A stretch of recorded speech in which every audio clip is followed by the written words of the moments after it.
छाती में अगर बलगम बन जावे तो उसका इलाज क्या है? क्योंकि अगर छाती में बलगम बन गया तो बड़ी दिक्कत हो जाती है, बहुत सारी परेशानी होती है, सांस लेने में दिक्कत होती है, कभी तो सांस में सीटी सी लगती है, नाक बंद रहता है, नज़ला खांसी बुखार बार बार होती है, सांस फूलता है, थकावट होती है, बीपी लो रहता है, खांसी होती है, छींकें आती है, पेट खराब रहता है, सर में भारीपन और सबसे बड़ा मसला तो सांस लेने में दिक्कत आती है।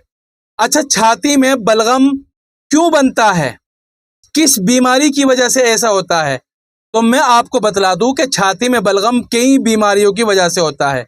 नज़ला जुकाम की वजह से, दमे की वजह से, इसी तरह एलर्जी की वजह से, इसी तरह टीबी की वजह से, कई वजह से होता है। उम्र हो गई है, बड़ी उम्र हो गई है, तो इसका मैं एक आसान सा इलाज बताता हूं, बिल्कुल आसान, बिल्कुल आसान, ज्यादा लंबा चौड़ा इलाज नहीं है, बहुत आसान और काम का ऐसा कि पहले दिन ही रिजल्ट दिखाएगा।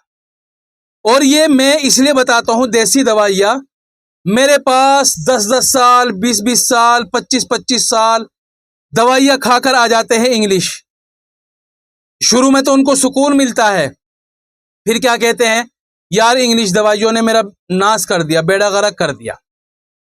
थोड़े दिन तो सुकून मिला, बस फिर तो ये सूट ही नहीं आई, उससे मैं खोखला हो गया बिल्कुल, ये भी खराब, वो भी खराब, अब ये भी दिक्कत होने लगी, अब ये भी दिक्कत होने लगी। शुरू में नहीं दिक्कत महसूस करता, क्योंकि शुरू में तो मजा आ रहा था, लेकिन जब साइड इफेक्ट सामने आते हैं तो फिर भागता है देसी दवाई की तरफ। तो भाई पहले ही खा लो, इतनी जल्दबाजी ना करो। इलाज क्या है कि सूखा हुआ अदरक ले लो, सौंठ जिसको कहते हैं, उसका पाउडर बना लो, आधी चम्मच सौंठ की ले लो, यानी उसके पाउडर की ले लो, और उसमें शहद मिला लो, सुबह शाम आधी चम्मच चाटो, ठीक है, आधी चम्मच सुबह को और आधी चम्मच रात को। ये मैं ज्यादा से ज्यादा खुराक बता रहा हूं। अगर प्रॉब्लम कम है तो इसको कम कर देना, उम्र कम है तो कम कर देना, उम्र के हिसाब से कम कर देना बीमारी। क्योंकि बहुत सारे लोग जो दमे के मरीज है, अस्थमे के मरीज है, नज़ले के मरीज है, एलर्जी के मरीज है, कोई 10 साल से है, 20 साल से है, उसकी उम्र 50 साल हो गई, अब वो तो आधी चम्मच चाट सकता है।